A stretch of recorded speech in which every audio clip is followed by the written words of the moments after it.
তৃতীয়বারের মতো আমার নিজের হাতের তৈরির পণ্য যাচ্ছে আমেরিকাতে। হ্যাঁ, আপনারা একদমই ভুল শোনেননি, ঠিকই শুনেছেন। আপুটা হচ্ছে আমার তৃতীয়বারের মতো কাস্টমার। ফার্স্টে তার মেয়ের জন্য 2টা ড্রেস নিয়েছিল, আর দ্বিতীয়বার তো আলহামদুলিল্লাহ সে অনেক অনেক প্রোডাক্ট নিয়েছিল, যেগুলো আমি মুখে বলে শেষ করতে পারবো না। আপনারা যারা আমার রেগুলার ভিউয়ার্স আছেন তারা তো দেখেছেন। তো এবার হচ্ছে সে তৃতীয়বারের মতো বেশ কিছু প্রোডাক্ট অর্ডার করেছিল। তো এখানে হচ্ছে 4টা কফি ম্যাট বা গ্লাস ম্যাট যেটাই বলেন সেগুলো ছিল। এগুলো সবই কিন্তু আপুর পছন্দ অনুযায়ী আমি তৈরি করে দিয়েছি। এগুলো লাল আর সাদার কম্বিনেশনে করতে বলেছিল। আর 4টা কারিবাটির ম্যাট নিয়েছিল। কারিবাটির ম্যাট কিন্তু এর আগেও আপু 6টা নিয়েছিল। তো এবার হচ্ছে আবারও 4টা অর্ডার করেছে। 2টা বলেছিল নীল আর সাদার কম্বিনেশনে করে দেওয়ার জন্য, আর 2টা বলেছিল রানী গোলাপি আর সাদার কম্বিনেশনে করে দেওয়ার জন্য। আমি কিন্তু সেইভাবেই করে দিয়েছি। আর এরপরে হচ্ছে আপু লেস নিয়েছিল, সেই সাথে তার মেয়ের জন্য শীতের টুপি নিয়েছিল, সেই সাথে একটা বেবি ড্রেসও নিয়েছিল। আর প্রত্যেকটার ডিজাইন কিন্তু কাস্টমাইজ করা। আর আপুটার কিন্তু এখন আমেরিকাতে যাওয়ার মতো কেউ নেই। কিছুদিন পরে হয়তো বা তার ফ্যামিলির কেউ যাবে, তখন এগুলো নিয়ে যাবে। এখন হচ্ছে তার বোন এগুলো রিসিভ করবে। তবে আমি যেহেতু অসুস্থ, সামনে হয়তো বা কাজ করতে পারবো না, সে কারণে আপু কিন্তু অগ্রিমই এই জিনিসগুলো নিয়ে রাখছে। কারণ আপু আমার হাতের তৈরি প্রোডাক্টগুলো অনেক বেশি পছন্দ করে। আর আসলে পছন্দ না করলে তো সে আমেরিকা থেকে অর্ডার দিয়ে আর এগুলো নিচ্ছে না। এখানে হচ্ছে তার মেয়ের জন্য একটা শীতের টুপি নিয়েছিল, এটা বেবি পিঙ্কের মধ্যে আর হচ্ছে কি বলে বেগুনি কালারের মধ্যে ছিল। তো বেবি পিঙ্ক কালারটা একদম সফট যে বেবি পিঙ্ক সেই কালারটা কিন্তু হয়নি, একটু গাঢ় বেবি পিঙ্ক কালার হয়েছে। কারণ সুতা আসলে কিনতে গেলে এরকমই হয়। আমি বেবি পিঙ্ক কালারই কিন্তু চেয়েছিলাম, তবে এটা একটু গাঢ় টাইপের বেবি পিঙ্ক কালারে আমাকে দিয়ে দিয়েছিল। যেহেতু সুতাগুলো আমাকে অনলাইন থেকে নিতে হয়, সে কারণে কিন্তু মাঝে মাঝে সুতার কালার একটু লাইট ডিপ হয়ে যায়, আবার অনেক সময় কিন্তু অ্যাকুরেট কালারটা খুঁজেও পাওয়া যায় না। তো এখানে হচ্ছে লাল আর সাদার কম্বিনেশনে আপু 5 গজ লেস নিয়েছিল, আর এখানে হচ্ছে হলুদ কালারের মধ্যে 5 গজ লেস নিয়েছিল। এগুলো দিয়ে ড্রেস ডিজাইন করে আপুর বোন হচ্ছে আপুর জন্য ড্রেস পাঠিয়ে দিবে আর কি। তো সেই কারণে কুশি কাটার এই লেসগুলো আপু করিয়ে নিচ্ছে। আপনারা আমাকে বিভিন্ন সময় প্রশ্ন করেন যে আমি সুতা আসলে কোন পেজ থেকে নেই। আসলে সুতা কিন্তু একটা পেজ থেকে আমি কখনোই নেই না, বিভিন্ন ধরনের পেজ থেকে নিয়ে থাকি। কারণ সুতা যখন অর্ডার করা হয় তখন কিন্তু বিভিন্ন কালারের সুতা অর্ডার করা হয়। সবগুলো কালার কিন্তু একজনের কাছে পাওয়া যায় না, বা বিভিন্ন ধরনের প্রবলেম থাকে। তো সব কিছু মিলিয়ে ঝিলিয়ে বিভিন্ন সময় বিভিন্ন পেজ থেকে নেওয়া হয়। সে কারণে কিন্তু আমি আলাদা করে কোনো নাম বলতে পারছি না কোনো পেজের। তো এখানে হচ্ছে একটা ড্রেস, এই ড্রেসটা হচ্ছে আমার স্যাম্পলের জন্য করা ছিল অনেক আগের। তো আপুর মেয়ের যে সাইজ সেটা তো আমি জানতাম, কারণ এর আগে অনেকগুলো ড্রেস আপু আমার কাছ থেকে নিয়েছে। তো সেই সাইজ অনুযায়ী ড্রেসটা হয়ে যাচ্ছিল। তো আপুকে আমি বলেছিলাম এই ড্রেসটা হচ্ছে আমি অফারে দিব। তো আপু কিন্তু নিয়ে নিয়েছে এই ড্রেসটা। এটা আমার চ্যানেলের একদম হিট একটা প্রোডাক্ট বলা যায়। আমি যে এই কালারের এই ডিজাইনের কত ড্রেস সেল করেছি তার হিসাব নেই। তো এই ড্রেসটাও কিন্তু মাশাল্লাহ খুবই সুন্দর, আপনারা দেখেছেন। তো সবগুলো প্রোডাক্ট হচ্ছে আমি একসাথে একটু ক্যাপচার করছিলাম। আমার কাছে অনেকগুলো প্রোডাক্ট একসাথে দেখতে কিন্তু খুবই ভালো লাগে। আর আপু কিন্তু প্রত্যেকটা বার আমাকে আগেই দেখা গেছে আমেরিকা থেকে টাকাগুলো বিকাশ করে পাঠিয়ে দেয়, এত বেশি বিশ্বাস করে। প্রোডাক্টগুলো আমি এখান থেকে পাঠানোর আগেই আপু হচ্ছে টাকাগুলো পাঠিয়ে দেয়। আসলে কি আপনাদের বিশ্বাস আর ভালোবাসার জোরেই মনে হয় যে এইখানে এত পরিশ্রম করে এখনও টিকে আছি। শুধুমাত্র মনের জোর আর ইচ্ছা শক্তির মাধ্যমেই কিন্তু এই কাজগুলো করা সম্ভব। এছাড়া কিন্তু লং টাইম নিয়ে এই হাতের কাজ করা এই শরীরে আমার পক্ষে সম্ভব হতো না। শুধুমাত্র আপনাদের সবার ভালোবাসা, আপনাদের সবার সাড়া, এগুলোর কারণেই সম্ভব হচ্ছে। তো আপনারা কেউ যদি কুশি কাটার বেবি ড্রেস বা কুশি কাটার যে কোনো ধরনের প্রোডাক্ট নিতে চান, আপনারা কিন্তু আমার পেজ রোজা রকমারিতে ইনবক্স করতে পারেন। আমার পেজের নাম হচ্ছে রোজা রকমারি। আর এছাড়াও কিন্তু স্ক্রিনে আমি ইমো এবং কি হোয়াটসঅ্যাপ নাম্বার দিয়ে দিয়েছি, এই নাম্বারেও আপনারা আমার সাথে কন্ট্যাক্ট করতে পারেন যে কোনো ধরনের প্রোডাক্ট নেওয়ার জন্য।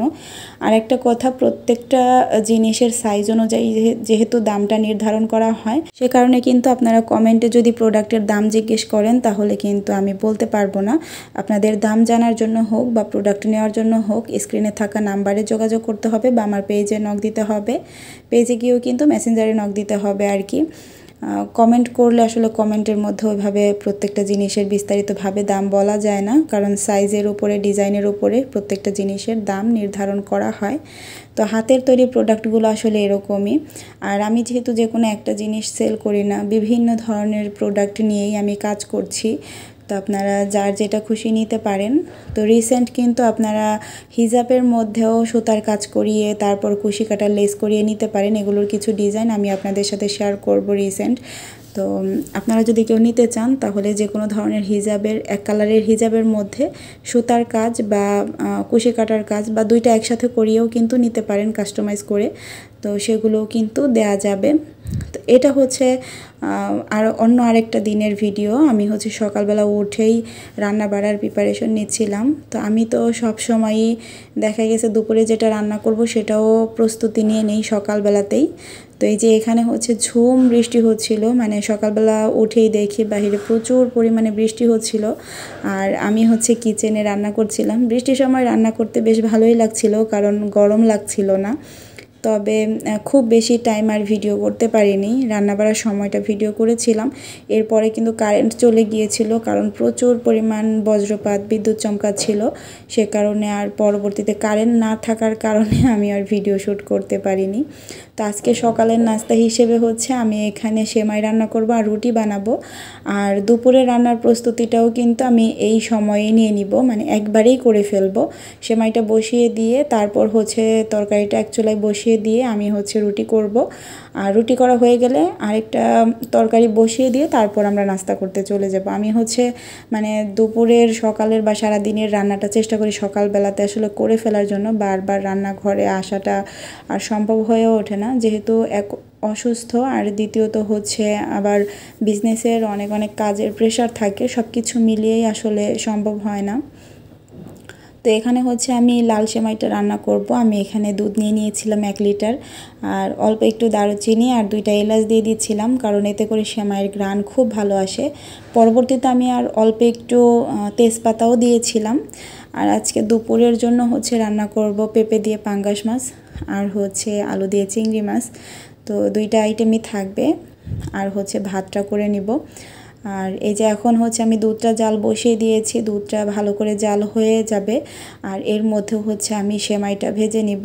আর লাল সেমাইটা তো বরাবরই একটু ঘিয়ে ভেজে তারপর রান্না করলে বেশ ভালো লাগে। তো আমি হচ্ছে সেটাই করব। যারা যারা এখন পর্যন্ত আমার ভিডিওটি জুড়ে আমার সঙ্গেই আছেন, তবে ভিডিওটিতে একটি লাইক দেননি, তো প্লিজ আপুরা যদি ভিডিওটি ভালো লাগে তাহলে আমার ভিডিওটিতে একটি লাইক দিয়ে দিবেন। সেই সাথে আপনাদের যে কোনো মতামত কিন্তু আমাকে কমেন্ট বক্সে জানাতে পারেন, কারণ আপনাদের কমেন্ট পড়তে এবং কি রিপ্লাই করতে আমার অনেক অনেক ভালো লাগে। আর যারা আপনারা নতুন আমার চ্যানেলটি ভিজিট করেছেন, আমার ভিডিওগুলো আপনাদের কাছে ভালো লাগলে আপনারা কিন্তু আমার চ্যানেলটা সাবস্ক্রাইব করে আমার চ্যানেলের সঙ্গেই থেকে যেতে পারেন। আর আমার বিজনেসের নিত্য নতুন প্রোডাক্ট, সেই সাথে আমার হাতের কাজ এবং কি বিভিন্ন কাজের ছোট ছোট টিউটোরিয়াল সব কিছুই কিন্তু আমার পেজ রোজা রকমারিতে প্রতিনিয়ত আপলোড করা হয়। দিনে 2টা 3টা ভিডিও আপলোড করা হয়। তো আপনারা যারা হচ্ছে আমার কাজের আপডেট, সেই সাথে নিত্য নতুন হাতের কাজ এগুলো দেখতে চান বা ছোট ছোট টিউটোরিয়াল আকারে দেখতে চান, তারা কিন্তু আমার পেজটা ভিজিট করতে পারেন। তাহলে প্রতিনিয়ত আমার কাজের আপডেটগুলো আপনারা ওখানেই পাবেন। এছাড়াও কিন্তু আমার একটা ব্লগ পেজ আছে, ব্লগ পেজের নাম হচ্ছে রোজা ফরহাদ। আপনারা ইউটিউবে যে ব্লগগুলো দেখেন এই ব্লগগুলোই কিন্তু আপনারা ফেসবুকেও দেখতে পারবেন রোজা ফরহাদ নামের এই পেজে। তো সেমাইটা হয়ে গিয়েছে, আর আমি হচ্ছে এখন রুটিটা করে নিচ্ছি। আর পাশের চুলায় আপনাদের ভাইয়া হচ্ছে একটা তরকারি করে নিবে। আর রুটি করা হয়ে গেলে আমি আরেকটা তরকারি বসিয়ে দিয়ে তারপর হচ্ছে নাস্তা করতে চলে যাব।